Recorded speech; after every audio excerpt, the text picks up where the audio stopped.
Hello everyone, welcome back to another episode of the Creators Connect series. My name is Luca, but you can call me that camera guy. If you're a returning subscriber, thank you so much for your love and support. I truly appreciate it. If you're new here, please do consider subscribing. Subscribing. Ugh. Okay, one sec. Hello everyone, and welcome back to another episode of the Creators Connect series. My name is Luca, but you can call me that camera guy. If you're a returning subscriber, thank you so much for your love and support. I truly appreciate it. And if you're new here, please do consider subscribing if you like this video. In today's episode of the show, we're joined by a content creator based out of Norway. His name is Espen, and he has his toes dipped into photography, videography, flying drones, and doing a whole bunch of skits and ads for a bunch of different companies, only to name a few things. In the episode, Espen shares with us his shift from desiring to be a commercial pilot to turning into a full-time digital content creator. He also shares with us his favorite part about being in this entire creative space. So just sit back, relax, let's connect with Espen.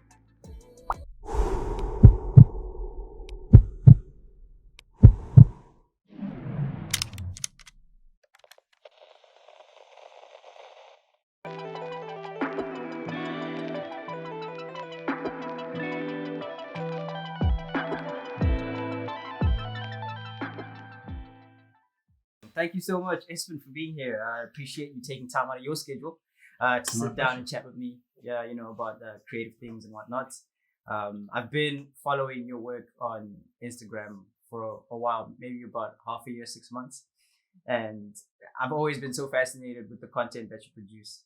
And I was always intimidated to reach out to you because of the huge number of following that you have. But for some reason this year, I'm like, you know what, you kind of only live once. Just take the chance and see how it goes. And I'm grateful to have you here today. Thank you so much. Yeah, my pleasure. I guess that's a weird thing with the numbers on social media. Like it's intimidating. It will be the same thing if I reached out to somebody with, I don't know, 2 million followers. But at the end of the day, it's just a number on a screen, I guess. Yes, it is. And I appreciate your kind heart and your willingness to be here. But my first question is, who is Espen?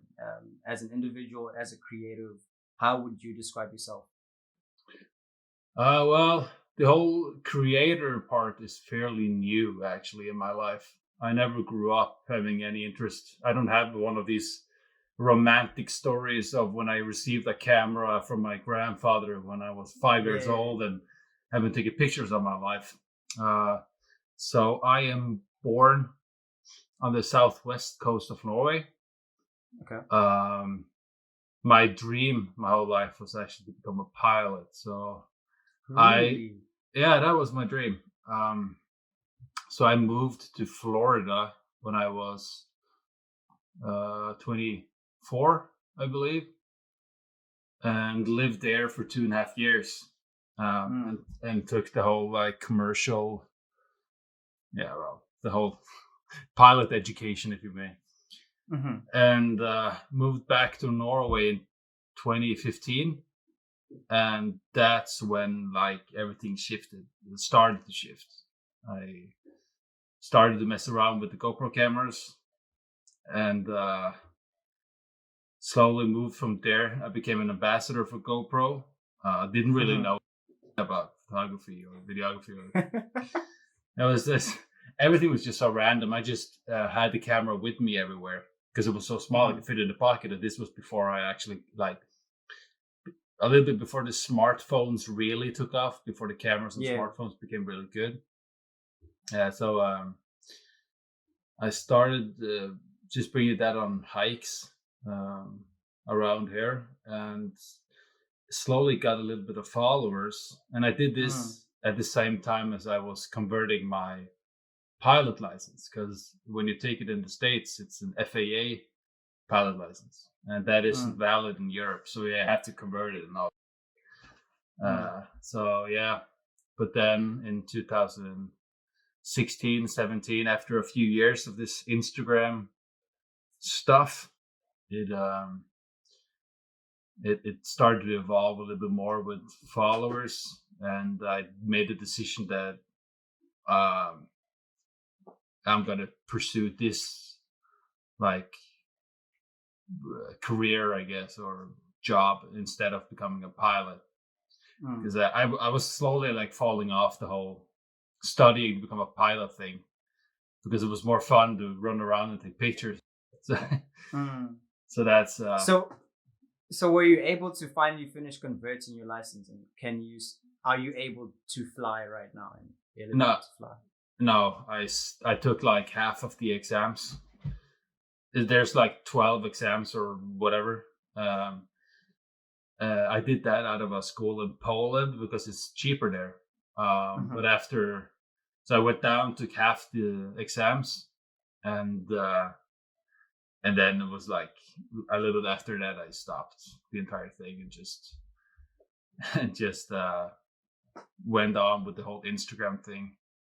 Wow, that's a big shift in career. And I was actually going to ask if this entire creative thing was always a dream growing up, but clearly it wasn't. It took a shift at some point.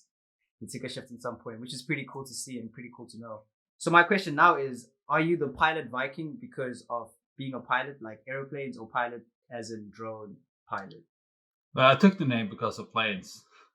And then I kept it because of drones. And then you kept it because of drones, yeah. Yeah, but I've been meaning to like I've been wanting to change it to just like my name or whatever. But somebody else on Instagram has my like first and last name, and if I took like Espen Hatleskog official or whatever, it would be like such a long ass name. I just kept Pilot Viking, although it doesn't make much sense since I'm not a pilot. And also, I've been switching, like my whole Instagram stuff was, first it was just GoPro stuff, and then it was drone stuff. Like I never showed my face on Instagram, like just a little bit here and there, but I didn't really bother doing that. And it's been like the last couple of years, since maybe late 2018, it's been switching from me being behind the camera to being more in front of the camera. So that's why, like, maybe it doesn't make any sense. We could like name myself Pilot Viking. Yeah, I mean, I would have.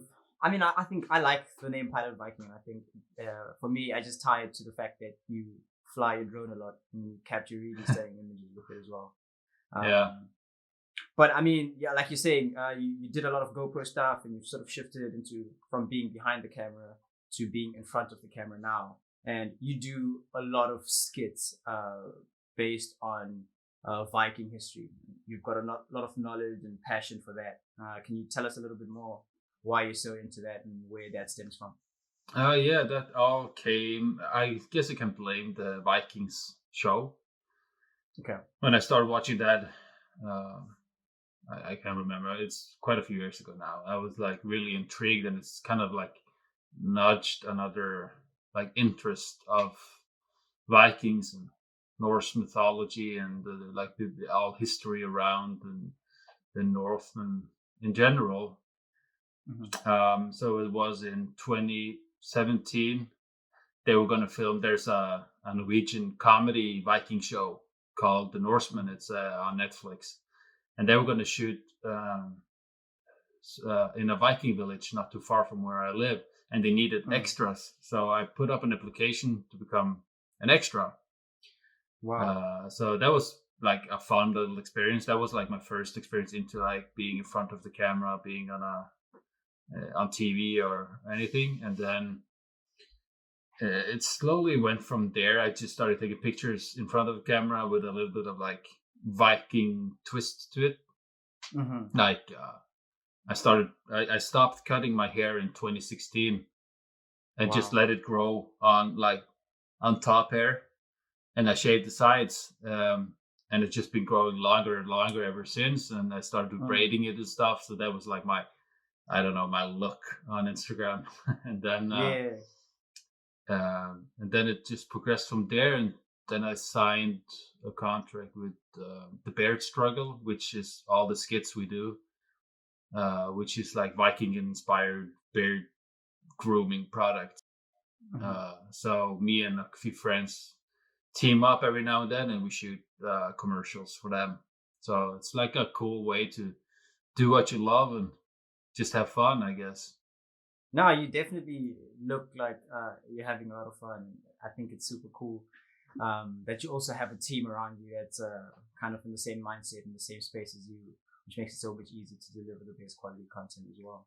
Yeah. But I mean, looking at your skits and how in depth they are, I mean, it feels like a movie sometimes. Really, it does. I mean, the whole setting and the costumes and everything that's involved and the props. How real is that stuff, and how hard is it to set it all up? How real it is historically, or no, as in the costumes and the props that you guys actually use. Is it stuff that you guys made yourself, or it's something that you guys buy? Like, it's from a variety of places. In the beginning, all the way when we started shooting, I had some basic Viking stuff that I had somebody from Norway made for me. It was just like a tunic, and then we reached out to this guy in Russia who has a page. His shop is called Sokol Workshop, and that dude can basically make anything. So I was like, "Can you make me the costume that Ragnar has in Vikings?" So he made that for me, and my other friend that I shoot with, he also got one from him. So we've been using that. So Sokol has made our costumes, and there's another place called Arm Street that makes costumes. So it's like a combination for various places. Usually you just have to put some fur on your shoulders and look badass. No, it really is. It looks super cool, and I love it. It's why I've been so intrigued with your work and how you do things. It's tapping into that history and sort of bringing it into the 21st century and making it realistic as possible. Yeah. I mean, you've already been dubbed as the 21st century Viking in like a couple of articles that I've seen on Google, which is super cool as well. That you're able to, tap into that history and again, bring it into the modern day, which is super nice. We're going to take a detour a little bit, stop talking about you and talk about your dog, Fenris, who has like 210,000 followers on Instagram. How did that journey start, and how does Fenris fit into your entire creative process? Because I see you take a lot of pictures and do a lot of videos with your dog as well. Yeah, definitely. So I picked him up in the summer of 2016. And since my interest in photography had already started, I created an Instagram account for him maybe like 4 months before I ever picked him up. And then it slowly grew in the beginning. Obviously, I already had like 30, I think I had like 30 or 40,000 followers on the Pilot Viking account. So that kickstarted it with a few thousand in the beginning. And then I just kept taking pictures. I figured that if I didn't have an account for him, it would be way too saturated with dog photos on my main account. It would be like cool to do like two different things. So he just slowly grew. How it happens is usually when you get like that one cool photos or video that goes a little bit viral, and you can. So like that happened with a photo I had, like that has actually happened both on me and on Fenris. How it happened with me was a drone video that spiked me from 2,000 followers to 8,000 followers in like. Really? Yeah, that was. Whoa. That was in 2015. I just bought my first drone. Now I guess we're diverting a little bit back to me again, but that was the first I bought a drone. I crashed it, so the gimbal was like all messed up, and I was like, that was annoying. And then me and a friend was gonna do a hike up to Preikestolen.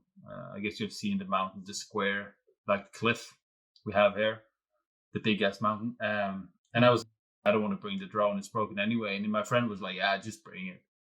And all we did was just stood on the rock, and I just did that droney, when you send out the drone and just reveal the whole area you're at. Yes. Yeah, and that was like 15 seconds. And I put it up on Instagram, and it got reshared a lot of places, because back then you didn't really have to do anything special in the drone world to get like recognition, I guess. So that was what spiked me from 2,000 to 6 or 8 something thousand in like a little week. And but the same thing happened with Fenris. It was just a random hike with him, and a friend of mine took a picture of us standing on top of a mountain, and that picture to fake got like, I don't know, back then 6,000 likes, which was insane because it only had like 2,000 followers, and then it grew like pretty quickly up to 10,000 followers, and it's just been like progressing from there. But it's the key is always consistency. You just have to. It's consistency, yes. Yeah. Yeah, and I mean, speaking about growth, you yourself are 500,000 followers in on Instagram. How does that feel, first of all, and second of all, how much more would you like to grow? Definitely, it's very humbling and exciting that people find what I do fun and interesting and entertaining to watch. But there isn't like how much you want to grow. I guess I guess it is whatever is possible. I don't have like I'm not gonna delete my account when I get 1 million. So it's like I just keep doing what I do and hope people tag along, I guess. And the more people follow me, the more exciting and fun it is, I guess. Yeah, I think you already mentioned it, and it's being able to stay consistent and continue producing content to keep the people that are following you entertained and enjoy the work that you're doing. But how difficult is it now for you to come up with new ideas, and how do you deal with situations where you're not feeling particularly creative and you're feeling a little bit fatigued, but there's literally a fan base out there waiting, counting down the days until you release your next piece of work? How does that feel, and how do you deal with that? It's to shoot content. Everything I do is it's very rare I go out specifically, so like now I'm gonna get some epic content. It's more I have a camera with me wherever I go. Sometimes I have in mind that I want to shoot something, and sometimes I don't bring the camera at all and just take it as a little adventure. But most of what I put out is from like an adventure I had. Besides maybe the Viking skits, obviously those are planned out, but everything else is more captured like a raw moment with me and my dog or stuff like that. Obviously, like it's a mix. Sometimes I want to go out and take some cool pictures, and like obviously if you see me with fenders standing in the rain, I didn't like stand there because I just love to feel like the rain on my head. I did it because it was a cool photo. So, that's funny. Yeah. And the same thing when with the drone shots, it's more planned out. I bring the drone because I want to get some cool clips. But I guess the pressure would be a little bit different on YouTube, where you have to make like X amount of minute creation rather than a photo, which requires a little bit less from you, I guess. But it is like, I do feel like if a couple of days pass, I'm like, I gotta put up something on Instagram, and then I look in my archives if there's like a photo I can edit, and like an old memory or something like that. Because obviously it's back to the consistency. If you're not consistent, it will stop. Yeah, I mean, consistency is very key, but I think also growing and becoming better at what you do and refining your skills is key as well. And I mean, you said that you studied to be a pilot, so you didn't actually go to mainstream school for what you're doing now, flying drones, taking pictures and editing them and things of that sort. What do you think was the key thing that you had to master, or the key concept that you had to master in becoming better as a content creator? The one thing I wish I did way earlier was just go to YouTube and watch tutorials. Because I wasted many years with content. Yeah. It's like when I look at photos of Fenders when he was a puppy in 2016 up until 2017, the photos are really bad because I did not know what shutter speed or aperture or ISO. I didn't know what all this was. I took pictures with GoPros, and then I picked up my sister's old camera, which is a Canon 650D. It's really bad, but I mean, you can, if you know what you're doing, you can get pretty cool photos with any camera actually. But I didn't know what all these settings was, so I just had it all on auto. And when you take a picture in auto and it's dark, it will like use slower shutter speed, so all the photos were blurry as hell. So I think I have like 2 or 3 good photos of Fenris when he was a puppy, and the rest of the photos are blurry. Terrible. Wow. Yeah. So I wish that is the first thing I should have done. I should have gone to YouTube and watched some tutorials on how you do stuff. It's the same thing with editing videos. I remember back in 2016, I used a program called GoPro Studio. It's so basic, it's ridiculous. And I was like, okay, I got to step up my game, and I downloaded Adobe Premiere Pro. I opened up that program, and I was like, it's intimidating. There's so many windows, and I was just like, okay, screw this. Yeah, it was. So I just closed the whole thing down and went back to GoPro Studio. And the free trial of Adobe went out after 3 months or whatever it was. And then maybe 6 months or a year later, it was just like, okay, I just have to learn this.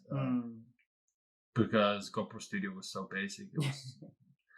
So then I watched but I mean, it doesn't require that much. I just had the program up, and I watched like a tutorial how to learn Adobe in 20 minutes. Yeah. And everything I know now is fairly basic. I haven't really progressed beyond what I knew 2 years ago, because since I switched from being behind the camera to in front of the camera, we have our own cameraman who does all this. So now it's just when I do content as work, I have a lot of time to do what I want. I don't have a time pressure, so I can get the cool clips, and I just use lots on in Adobe to get the colors I want. So I guess you can come a long way just knowing the basic stuff. Yeah, and I think YouTube has been a very powerful tool for me as well. I don't go to school or pay for any kind of course for the things that I know, but there is a big knowledge base on YouTube where people can learn from. And I think for me, I can agree with you opening Premiere Pro for the first time and just being like, what the heck is going on here? It was just a lot to deal with, and I literally actually just stopped and went back to the program I was using because it was much easier and simpler. But I think if you want to deliver better content, you got to use better software for sure. And taking the first step is always harder, but once you do, you kind of get the ropes, and it becomes so much easier after that, which is super cool. But as you continue to make content, as you continue to grow and do the things that you were doing, is it something that you ever thought about, though, how you would want to be remembered? And if it is, how would you like to be remembered as a content creator, as an individual? I mean, your fan base is very big, so there's definitely thoughts brewing in people's minds about you, and how would you like them to remember you? Well, that's the thing. People don't really know me as a person. Yeah. Because on Instagram, you don't expose yourself that much. So how people will remember me, I guess, if I don't, like, people, they would just remember me as that dude on Instagram, I think. I feel like YouTube is more the place where you show more of yourself and what you do. My plan is actually have been for like 2 years to go over to YouTube. It's just been so like hard to transition into it, because like when I do Instagram content, it's easier to just take pictures. It's very easy, yeah. Yeah, but on YouTube, so I went on 2 trips last year, and I got like a little Sony like vlogging camera, but I always forgot to take it up. It was just like it didn't feel natural to me to like, okay, now I'm gonna vlog this place. So it's just like I was like, when I was done with the trip, I forgot to film all this stuff. So, but definitely that is, if I manage to make some cool videos and move over there, it will be easier for people to remember who I am and where, and learn who, like. But there's dangers to it too, though, because people, out of those 500,000 followers, there's a lot of different opinions between these people. Like, it depends on what I would do on YouTube. It probably would be an extension of what I do on Instagram, like adventures and show cool places in Norway. But people cannot let their political opinions be. They have to, I don't know, comment and drag it out everywhere. Which is sort of sad to see. Yeah, so it's like I just did an Instagram post. It was right after right after Biden won, and all I said in the caption was, maybe now people can let their political differences be for a little while and enjoy life. And it was just a picture of me and my dog, and then some people, well, just a girl actually, freaked out on me and said I had way too much privilege since I could say something like that. Hectic. And it's like, come on now. It's like, I don't understand why everything has to be about politics. Like, I mean, it's possible to enjoy life a little bit. So I guess like that would be the issue if I don't know, stated my political opinions on YouTube videos. But yeah, and I think that's the thing as well that comes with a large following. It's that you also get a lot of negative comments that come with it. People who don't particularly like what you're doing and trying to bring you down and negate, your growth and what you're trying to do with your content. How have you been able to, deal with that and filter that out of your brain? Because it can definitely mess you up sometimes. It can just put you off your game if you're not careful and you focus on it too much. But how have you been able to navigate through situations like that? It's been a weird journey. The good thing is that the absolute vast majority of people, regardless of what they believe, politically or religiously, the vast majority of people are generally good, nice, sweet people. You have just that small percentage, but that small percentage screams a little bit louder. Unfortunately. So when I started this Instagram journey, I remember when I had like 2,000 followers, I was like, okay, when does the crazy start? When will I get crazy DMs? When will just that was almost like something that intrigued me a little bit, because I'm very fascinated by people and how they think, and I love to debate and discuss and talk about stuff. And I was like surprised I didn't get much hate in the beginning. People love to hate whatever you do. Now I get some. Some of the hate I get is the Viking costumes we wear in our skits. They are not historically correct. And I know.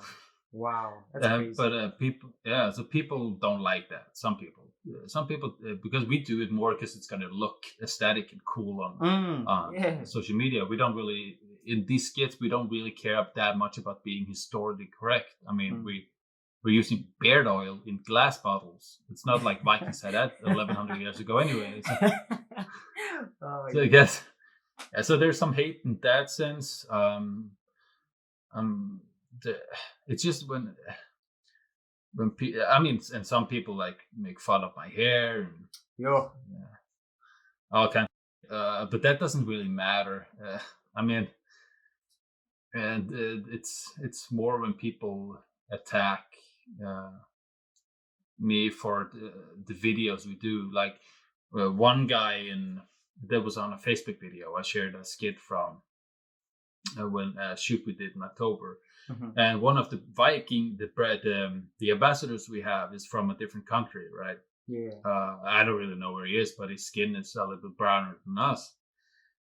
And some dude from, I don't know, Germany, it doesn't really matter where he's from, but he sent me he commented on the video and said, I didn't know they had kebab shops in the Viking Age. Hectic. And that is just like, and then he sent me a message in like on Facebook. I didn't even open it, but I could see what he wrote, and that was like really profound racist. Wow.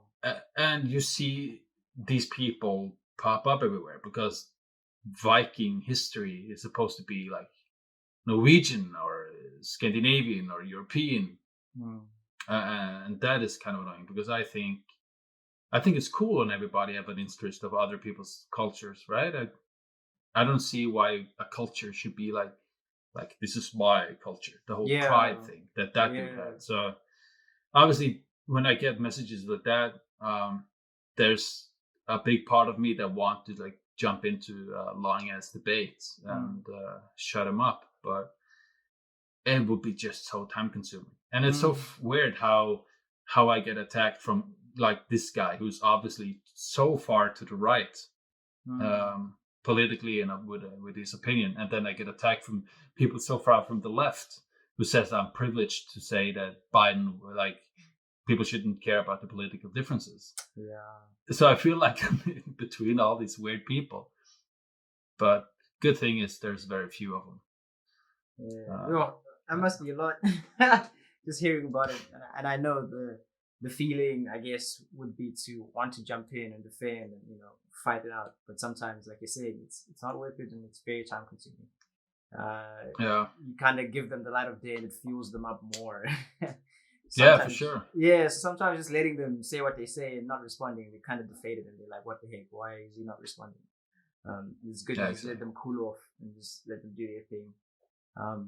But yeah, thank you for sharing that. It's pretty hectic. Thanks for being vulnerable with that. It's weird how it is. Yeah, but what do you enjoy most about this entire process, this entire journey that you've been on? What's the one valuable thing that you take out of it? And you're like, this is what I cherish most about this entire thing. The people I meet. That is the most valuable thing of it all. Just like just doing this. Just like talking, like I wouldn't know about, like we wouldn't even have this conversation for social media. That's true. Yeah, and that's like the most valuable thing in the whole process. All the people, it's so weird, all the people I wouldn't have met if it wasn't for Instagram and talking to. It's like sometimes when I meet people for the first time, I feel like I've known them for 10 years because we're talking so much. It's super weird. Like, so I just with the Bird Struggle, I signed with the Bird Struggle in 2019, and just 2 months later we did a trip to Iceland, and I met Thor, the guy who I do most of the skits with. I met him on the airport, and that was the first time I've ever met him. Wow. Like face to face, and it feels like I've known him for 10 years, right? That's crazy. So it's like, yeah, none of this would have happened if it wasn't for social media. So I guess that's the most fun thing of it all. All the trips, obviously not now though because of COVID. But yeah. Yeah, that's awesome. I think that's for me. It's definitely the same thing. The content and everything that I do. The biggest part is meeting people. It's getting to tap into different minds, having conversations, and understanding the differences in what we do. I mean, you get 3 different photographers, but they all think differently. And they all create different content, and being able to tap into their perspective of how they see things is just eye-opening, so educational. I enjoy it so much. So the people is definitely golden. People are very important, key to the entire process, and I love that. But yeah, I just want to say thank you so much for taking time out. It definitely feels like it's been a bit short, but I only have about 2 more questions left, and then we'll be wrapping it up. Like I said, I don't want to take too much of your time. But the next question is, how much of what we see on your Instagram and on your social is actually how you live, like on a daily, or is it purely like for the content and then you actually live a normal 21st century life? I have a pretty normal life. It's like when I put up an Instagram story of me playing PlayStation, people go like, "What? You play PlayStation?" I don't know if people think I live in some cave out in the forests. It's funny. Yeah, Yeah, so it's pretty normal. Normal, I guess, is subjective these days. Yeah. I don't have like a 7 to 3 or 9 to 5 job that I have to go to. Like Yeah. most of my days are like, uh, it's pretty much the same. Like it varies, but like I wake up, walk with my dog for an hour to 2 hours. I have to do that because it requires a lot of exercise. And then I come home. Sometimes I might not do anything, and sometimes I work the entire day with editing or like anything because I do some like drone jobs outside of Instagram where I film for companies or like this. Yeah. So so everything is pretty like normal in that sense. Live in a normal apartment. I don't live in a Viking house, although that would be badass though. That would be really cool. Yeah, I would like to have like a house that looked like a Viking house, but it's more modern inside. Yeah, maybe. rigged with Wi-Fi and flat screens and all that stuff. That would be really cool, actually. That'd be pretty cool. Yeah, so I guess people see like 10% of my life, or maybe 50. Yeah, I've always wondered how much you live like that, and I think it's finally good to get some clarity, and I have to wonder about it some more. But my last question, probably my biggest question, is what has been your biggest lesson? This could be just like in life in general or in this creative journey. What's the one lesson that you've learned, one thing that you hold on to the most? What was the question? What is my biggest lesson learned in life or just in the creative journey specifically? Biggest lesson is to not care what people say and just do whatever you feel like. Because people should know that when if they want to become a quote unquote public figure on social media, you have to have thick skin. Because I don't understand why people are like this, but they are, and it's just how the world is.